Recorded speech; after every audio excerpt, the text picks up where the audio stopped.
Government ने जो हमारे साथ किया है ये बिल्कुल ठीक नहीं है। अगर कोई काम करता है तो उसे वेतन मिलना चाहिए, टाइम पे उसको परमानेंट करना चाहिए। ये गवर्नमेंट की नाकामी है। LG government, LG government, LG government, BJP सरकार, बीजेपी सरकार। हमें कोई रंजिश नहीं है किसी की गवर्नमेंट से, हमें रंजिश है तो अपने राइट से। हमारा राइट नहीं दिया, बहुत दुख से अपने भाई को अलविदा तक पहुंचना चाहिए कि हमारी डेली वेजरों की ये हालत है।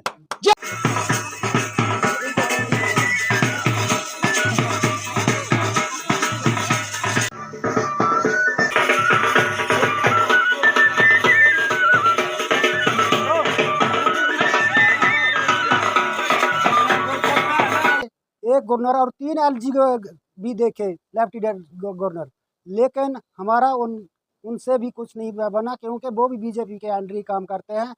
लेकिन हम हैं ही बदनसीब। मैं ये सब कह देता हूँ कि आइंदा बीजेपी वालों ये ख्वाब छोड़ देना कि दोबारा जम्मू कश्मीर में भी सरकार बना पाएंगे। ये हमारे बाल किशन जो थे, इन्होंने ईमानदारी से अपनी नौकरी को सर अंजाम दिया और ये 24 साल के बाद आज हमारे बीच में से रिटायर होके अपने घर जा रहे हैं।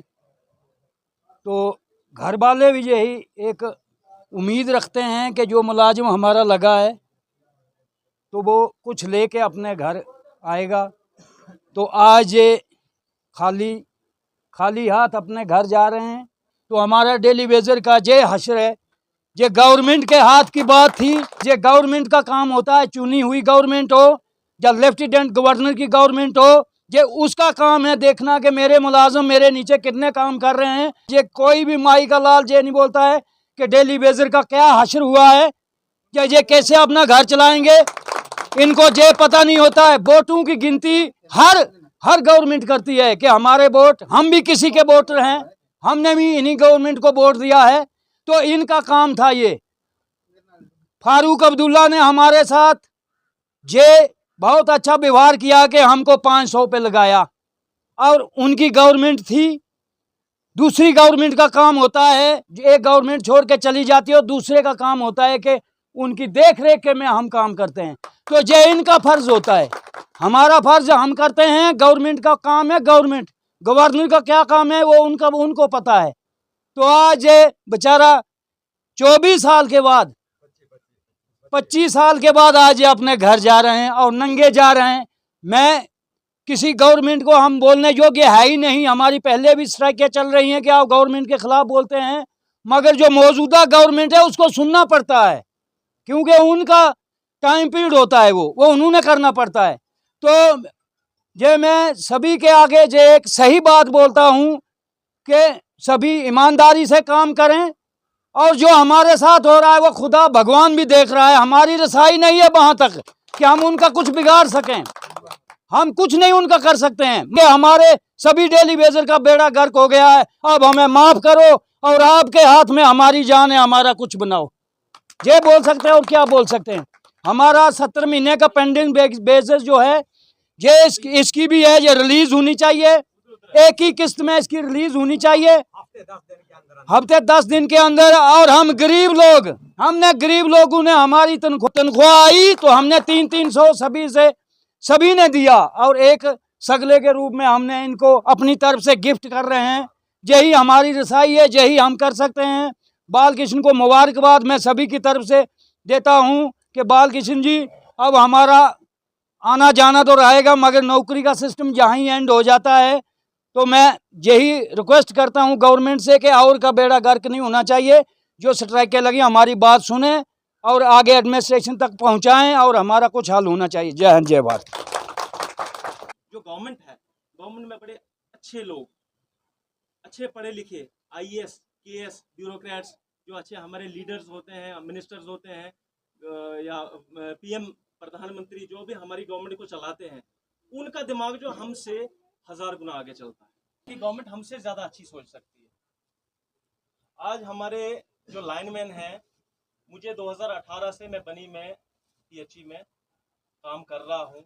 जितनी बार मुझे डंडी गुटू एरिया में कोई प्रॉब्लम हुई, मैंने इनको लाइनमैन साहब को फ़ोन किया कि भाई फलानी जगह प्रॉब्लम है। कभी कभार वहाँ पे नेटवर्क की प्रॉब्लम होती थी, जब भी इनको संदेश पहुँचता था या फ़ोन करता था मैं इनको, तो ये जो है विद इन नो टाइम उस काम को सरंजाम देते थे। इनकी कंप्लेन मुझे लगता नहीं हार्डली एक बार भी मैंने 2018 से अभी तक कोई कंप्लेन सुनी हो। अगर सुनी भी होगी तो इस वजह से वहाँ पे नेटवर्क नहीं होता था, उस वजह से मैंने इनकी कंप्लेन सुनी होगी। उसके बाद जब मैंने इनको डायरेक्शन दी, इन्होंने अपना काम जो बखूबी निभाया।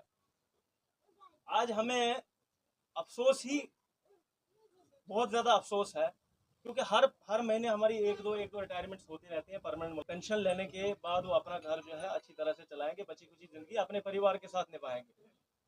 आज हमारे लाइनमैन बेचारे 24-25 साल सर्विस करने के बाद इनके हाथ में आज कुछ नहीं है। एक जो प्रॉपर प्रोसीजर होता है रिटायरमेंट का, वो इनके लिए नहीं है। गवर्नमेंट की पॉलिसी अभी तक इम्प्लीमेंट नहीं हुई है। मुझे यकीन है, जहाँ तक मेरा मानना है, मुझे यकीन है गवर्नमेंट जो है इस पॉलिसी को, इनके डेली वेजेस को जो है, इनके मुद्दे को बखूबी देख रही है, सोच रही है, उसके ऊपर प्लानिंग कर रही है। इस रिटायरमेंट ही आखना पिया कि बंदा 60 साल बाद जा करदा, लेकिन बड़ा दुख होंदा एक बंदा कि खाली एक बारी ऐसा सुनदा, सारे सुनदा कि मुट्ठी बांध के आया बंदे हाथ पसारे जाएगा। ये खाली हत्थ बंदा होंदा, खाली हत्थ जांदा। जिसलै बंदा कुछ दे डिपार्टमेंट च कुछ दे दायरे दे अंदर जांदा तो कुछ ना कुछ खाली ले जांदा, चाहे वो इ'यां कोई पीन ही लगे उसी भी ड्रैस पाई दिंदे अपने नां दी। घर चपड़ासी होंदे नी नौकर रखे दे, उ'नें भी जंदे अजकल मोबाइल गिफ्ट करी दिंदे कि लाओ यार साढ़ी तरफों, डिपार्टमेंट की तरफों। बेचारा रैंच भी नहीं घरे थोना सी, भी अगर दित्ता होवे तो गलती कन्नै डिपार्टमेंट ने अपनी कार्रवाई करने ताईं पूरा कर लैना। भी लेकिन बड़ा दुख होंदा एक बंदा, एक ते बच्चे की लाइफ खराब होई, अगले बच्चे की, अपनी तो लाइफ खराब ही खराब है। इस बालकृष्ण की जितने भी डेली वेजन तकरीबन लगभग सारे दी खराब है। अगर घर जंगे तो 60 साल जवानी के पूरे बाहर कट्टे, बुढ़ापे चास में भी पैसे के सहारे बंदा कुछ 4 दिन रोटी पानी का गुजारा करता। लेकिन वो तो कोई मेरे बालकृष्ण तुसें है नहीं, उपर वाला रोजी रोटी देने तुसें हिम्मत कदे है। उनकी रिटायरमेंट पार्टी बंदा 10-20 बंदे घर सकता, लेकिन जाइए भी घर तो उल्टा और बोझ बनना। मदद असीं कुछ कर ही नहीं सकते, लेकिन यह है कि अपने दिल की सहारा रखो तो गौरमेंट आगे अपील करो कि उनके दिल च ऐसी कोई रहमत आई है, ऐसी कोई मतलब उनके दिल च कोई गल आई है कि तुसें किया जाए, ताकि तुसीं भी अपने परिवार की अच्छे ढंग ने जियां असीं पाला करने, इ'यां सारे पाला करदे, तुसीं भी पालो। इत्थों अग्गे क्या आखना, जय हिंद जय भारत। कि जब तक मंजिल न मिले, तब तक चलते ही रहना, क्योंकि पहाड़ों से निकलने वाली नदियाँ किसी से नहीं पूछती कि समुंदर कितने दूर है। रिटायरमेंट को मैं रिटायरमेंट करार नहीं देता हूँ, बल्कि एक गवर्नमेंट का किया हुआ शोषण मानता हूँ और गवर्नमेंट की नालायकी को मानता हूँ, क्योंकि ये 25 साल तक कोई सर्विस हमारे लिए कोई भी स्कीम नहीं परमानेंट करने की बना सके। इस नालायक गवर्नमेंट को मैं शेम करता हूँ। ये गवर्नमेंट, बैरी गूंगी गवर्नमेंट ने इतना हमें बर्बाद करके रखा कि अब ये बेचारे कहाँ जाएंगे, घर को क्या लेकर जाएंगे, क्या अपने बीवी बच्चों को मुंह दिखाएंगे। जिन्होंने 25 साल गवर्नमेंट को सर्विस दी, ये अब खाली हाथ घर को जा रहे हैं। इसलिए इस गवर्नमेंट को चाहिए कि इस बेचारे को लेकर वृद्ध आश्रम में भेज दीजिए, यही इनके लिए ठीक रहेगा। शर्म है ऐसी गवर्नमेंट को जो 25-25 साल से सर्विस लेकर भी हमें परमानेंट नहीं कर सके हैं। आदाब। मैं सबसे पहले अपने डेली वेजर भाइयों का शुक्रिया अदा करता हूं, जो मुझे इस महकमा से इज़्ज़त व एहतराम के साथ अलविदा कर रहे हैं।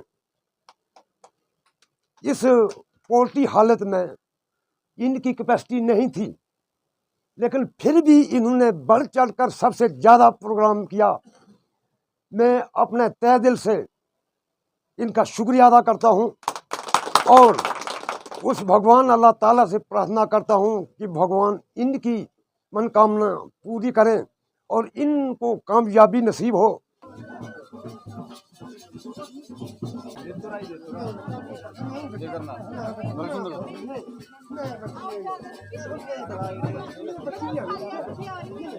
पच्चीस साल सर्विस करके खाली हाथ जा रहे हैं और गवर्नमेंट को अपना 75 महीने का बकाया छोड़ रहे हैं। उनके लिए मैं वही शायर एक बार दोबारा दोहराना चाहूँगा कि किस्मत में लिखी है दर बदर की ठोकरें तो दास्तां सुनाने से क्या होगा। किस्मत में लिखी है दर बदर की ठोकरें तो दास्तां सुनाने से क्या होगा। अगर खुदा ही छीन ले खुशी हमारी तो आंसू बहाने से क्या होगा। लेकिन ये खुदा ने खुशी नहीं छीनी है हमारी, ये हमारी गवर्नमेंट की नालायकी है। आज के हमारे रियल हीरो मैं कहूँगी हमारे बालकृष्ण जी दसर जो आपके उनके हाथ में अभी बागडोर है यहाँ बनी की, और लेखराज जी हमारे रोलका से आए हुए देसराज जी, और हमारे सीनियर जितने भी आपके पीएचई विभाग के जल विभाग के जितने भी आप रियल हीरोज़, मैं आपको रियल हीरोज़ इसलिए कह रही हूँ क्योंकि कहते हैं ना कि बॉर्डर पे हमारे आर्मी के जवान जाते हैं और वो देश की रक्षा के लिए लड़ाई करते हैं हमारे दुश्मनों से, लेकिन आप लोग लड़ाई कर रहे हो अपने हक के लिए, और किससे? अपने ही लोगों से, अपने ही देश के लोगों से और हमारी गवर्नमेंट से। आपको लड़ने की ज़रूरत है। हमारे जेई साहब ने बहुत अच्छी बात कही, शायद इनको डर होगा क्योंकि इनको अपनी जॉब भी करनी है, अपना काम भी करना है, लेकिन मुझे किसी चीज़ का डर नहीं है। और मैं ओपनली कहना चाहूँगी कि इस सरकार को शर्म आनी चाहिए। ये इन्होंने जो बात कही मुझे अच्छी भी लगी कहीं ना कहीं। इन्होंने कहा कि शायद सरकार को टाइम नहीं लगा होगा, सरकार को कोविड था, शायद बहुत ज़्यादा काम होता है सरकार को, तो आप लोगों को नहीं देख पाई, आप लोगों को अनदेखा किया। इतने साल बाद आप लोग, ये जो लीडर्स हैं बड़े बड़े हमारे यहाँ पर, चाहे वो कोई गवर्नमेंट हो या हमारे एलजी सरकार, जो हमारी एलजी सरकार हो, ये लोग बैठे किस लिए हैं? अगर इनको ध्यान ही नहीं देना है कि हमारे जो वर्कर्स हैं, हमारे डिपार्टमेंट्स हैं जो हमारे लोगों के लिए काम कर रहे हैं, जब उनको उनका अता पता ही नहीं है कि वो किन चीज़ों से गुजर रहे हैं, किन मुसीबतों से गुजर रहे हैं, तो उनको हक है वहाँ कुर्सी पर बैठने का? नहीं है। उनको कहो कि कुर्सियां छोड़ो और घर पर बैठो, क्योंकि आपको चिंता नहीं है, लेकिन आप लोग जो देश के लिए, जो आप लोग समाज सेवा आप लोग असली में कर रहे हो, ये लीडर्स नहीं कर रहे। ये लोग क्या कह रहे हैं कि हम बहुत बड़े समाज सेवक हैं। क्या कर रहे हो आप? अपनी तनख्वाहें ले रहे हो, आप लोगों के बीच में जो भी फंड्स आते हैं वो भी आप चोरी से, वो भी अपने अंदर अपने घर के लिए लेके जा रहे हो, हड़प रहे हो। जो फंड्स वो सब चीज़ें आप ले रहे हो। उसके बाद रिटायर होने के बाद आप पेंशन भी बड़े अच्छे से ले रहे हो, लेकिन आप लोगों के लिए क्या है? ये आज जो 25 साल के बाद रिटायर होकर घर जा रहे हैं, जिन्होंने अपना पूरा जीवन लोगों के लिए दिया बिना वेतन के, ये हीरोज हैं और ये असली समाज सेवक हैं, जिन्होंने बिना किसी मतलब के लोगों के लिए काम कर रहे हैं। और आप लोग जो बिना किसी वेतन के लोगों के बीच में लगे हुए हो ना, आप लोगों के लिए दिल से सल्यूट है। और ये गवर्नमेंट, ये हमारी एलजी गवर्नमेंट, इनको क्या कहूँ मैं, मेरे पास शब्द नहीं है। इनको क्या कोविड का बहुत ज़्यादा खतरा हो गया, या कोविड की वजह से 2 साल लग गए उभरने के लिए? आप लोग 2 साल से इस डिपार्टमेंट में हो, पूरी जिंदगी आपने इस डिपार्टमेंट में निकाल दी। क्या इनको आज तक पता नहीं चला कि किस दिक्कतों से आप लोग गुजर रहे हो, कैसे आप अपने परिवार का पालन पोषण कर रहे होंगे? क्या इस सरकार को कोई खबर नहीं है? जब खबर नहीं है तो फिर क्यों बैठे हो आप लोग सत्ता में? क्या हक है आपको? और ये क्या करेंगे, जब इलेक्शन आएंगे तब ये लोग बैठ जाएंगे, अरे हाँ आप लोग बहुत परेशान हो, हम आपकी परेशानी का हल करेंगे, आप हमें वोट दो, हम आपकी डिमांड्स पूरी करेंगे। इतने सालों साल लोगों को रुलाने के बाद अगर उसकी सुनवाई करनी है तो क्यों आप लोग सवाल, जो आप लोग इतने टाइम से रोड पर बैठे हुए हो अपने हक के लिए, कोई 2 नंबर की कमाई नहीं मांग रहे हो आप अपने हक की कमाई मांग रहे हो। क्या इन लोगों को शर्म नहीं है कि बात सुनी जाए? कब ये लोग सुनेंगे? और जब सुनेंगे वो आप लोग भी अब बहुत अच्छे से समझ गए हो, इनका काम यही हो गया। ये एक चीप पॉलिटिक्स हो गया ना हमारे भारत। बड़े दुर्भाग्य की बात है कि हमारे भारत की पॉलिटिक्स इस तरह की गंदी पॉलिटिक्स हो गई है। हर एक वो लीडर चोर होगा जो लोगों के आंसुओं के ऊपर पॉलिटिक्स करता है, लोगों की डिमांड्स के ऊपर पॉलिटिक्स करता है। कि इनको मैं बधाई दूं या मैं आंसू रोऊं कि क्या बोलूं, इनको बधाई दूं या रोना रोऊं कि आप लोग क्या लेकर जा रहे हो? 25 साल इन्होंने अपनी पूरी जिंदगी दी, इनकी आज यहाँ पर बेटी भी बैठी हुई है। और मतलब मैं देख नहीं पा रही हूँ कि किस तरह से ये लोग, कैसे आप लोगों ने जिस तरह से कहा कि अपनी कमाई में से आप लोग इनको विदा कर रहे हो इस डिपार्टमेंट में से, और आप सभी को दिल से सल्यूट है, क्योंकि आप लोगों ने वो जज्बा दिखाया और आप लोगों की जो एकता है और प्यार जो है एक दूसरे के लिए, वो एक दूसरे की हिम्मत बन रहा है। हमारी सरकार क्या करी आगे, तो फिर इन लोगों का हमें फायदा क्या? और ये लोग जो बड़े बड़े भाषण देते हैं, हम, मुझे तो नहीं लगता उसका हमें किसी गरीब इंसान को फायदा है। फायदा हो रहा है तो इन बड़े बड़े बैठे हुए बड़े बड़े मोटे पेट वाले सौदागरों का, उनका फायदा है, ना तो गरीब इंसान को कोई फायदा हो रहा है। और ना जो डेली वेजर्स आप लोग जो बैठे हो, ना तो इनको उसकी चीज की कोई सुननी है। जब सत्ता में इनको, जब अपनी कुर्सी जब सेकने का टाइम आएगा, जब इनका वो टाइम आएगा, उस वक्त ये चक्रव्यूह ऐसा रचेंगे और आप लोगों के दिमाग में वो भरेंगे, हाँ चलो अब आपको हमने परमानेंट किया। उन जानों की कीमत कौन चुकाएगा? जो आपके ही डिपार्टमेंट के लोग कितने सुसाइड कर गए, उनके परिवारों की जिम्मेदारी आज कौन लेता है? क्या ये गवर्नमेंट लेती है? क्या हमारी ये दिल्ली सेंटर में बैठी हुई सरकार उसकी जिम्मेदारी लेती है? उनके परिवारों की जिम्मेदारी लेती है? उन बच्चों की जिम्मेदारी लेती है? तो हाँ, मैं कहती हूँ कि ठीक है, दोबारा इनके साथ फिर से चलने को तैयार हो जाओ। क्यों किसी को अपनी जान की बाजी लगाकर, उसके बाद रोना रोकर, पूरी जिंदगी रोना रोकर, फिर इनके कानों पर कहीं जूं रेंगती है, तो उस चीज का फायदा क्या है? इतना रोकर जब आप लोग अपने ही हक के लिए आपको रोना है, इनके आगे गिड़गिड़ाना है, फायदा क्या है उस चीज का? आज कितने, ना जाने कितने लोगों ने, अब आप डेली खबरें सुनते हैं, आज वहां पर सुसाइड कर लिया, आज उसने पीएचई डेली वेगर्स ने आज वहां सुसाइड किया, वहां सुसाइड किया। उन लोगों की भरपाई कौन करेगा? और ना जाने आज कितने तो ऐसे रिटायर होकर जा रहे हैं, खाली हाथ जा रहे हैं, और कई तो अपनी जानों से हाथ धोकर जा रहे हैं, क्योंकि उनको पता ही नहीं है मैं अपना घर कैसे चलाऊं, उनको समझ नहीं आ रहा है।